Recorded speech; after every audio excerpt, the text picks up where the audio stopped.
అందరూ కూడా ఇబ్బంది పడతారు అనే సూచన తప్పితే, కాబట్టి అటువంటి భయం మాకేం లేదు. సో హుందా రాజకీయాలు హుందా చేస్తారు. రాజకీయాలు కేవలం దృష్టి అంతా ఈ రాష్ట్రానికి గాడిని పెట్టాలి, ఈ రాష్ట్రాన్ని అభివృద్ధి చేయాలి, మన పిల్లలకి అంటే మన రాబోయే భవిష్యత్ తరాలకి మంచి ఉపాధి అవకాశాలు, మంచి పునాదులు ఏర్పాటు చేయాలనేది లక్ష్యం. అదే జగన్ హయాంలో పనిచేసిన అంటే ఇంటెలిజెన్స్ చీఫ్గా పనిచేసిన ఐపీఎస్ ఆఫీసర్ అరెస్ట్ అయ్యారు. ఈ అరెస్ట్తో ఆఫీసర్లకు ఎలాంటి మెసేజ్ వెళ్ళిందని అనుకుంటున్నారు? మీకున్న అధికారాన్ని మీరు దుర్వినియోగం చేయకూడదు. మీకు చట్టపరంగా, రాజ్యాంగపరంగా మీకు వచ్చిన సంక్రమించిన అధికారాల్ని చట్టానికి లోబడి, రాజ్యాంగానికి లోబడి చేయాలి తప్పితే, ఎవరినో తృప్తిపరచడానికి మీరు చట్టాన్ని దుర్వినియోగం చేయకూడదు. మీరు అవుట్ ఆఫ్ ది వే వెళ్ళి పనిచేస్తే ఇటువంటి చట్టపరమైన చర్యలు ఎదుర్కోవాల్సి వస్తుందని చెప్పేసి స్పష్టమైన ఆదేశాలు ఇచ్చారు. అసలు ఆ కేసుల గురించి వింటూ ఉంటే ఈ విధంగా జరిగిద్దా అని చెప్పేసి కామన్ మ్యాన్ అంతా కూడా ఆశ్చర్యపోతూ ఉన్నారు. అంటే ఎప్పుడు కూడా వ్యవస్థ మీద నమ్మకం సన్నగిలితే వ్యవస్థకు మంచిది కాదు.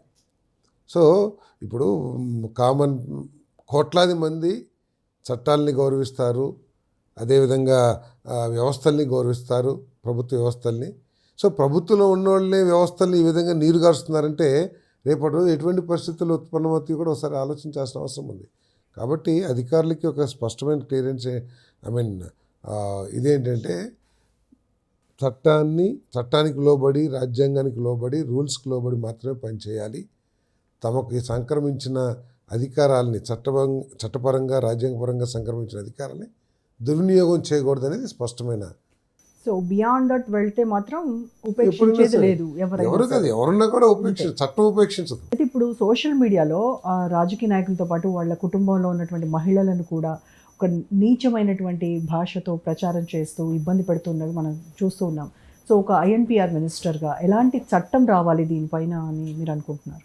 దీని మీద కొంత రెగ్యులేషన్స్, ఎందుకంటే కేంద్ర ప్రభుత్వం కూడా బ్రాడ్కాస్టింగ్కి సంబంధించిన మీడియాను కానివ్వండి, టీవీ మీడియా అందరితో కలిపి దీనికి నియమ నిబంధనల్ని ఏర్పాటు చేయాలని చెప్పేసి వర్కౌట్ చేస్తుంది.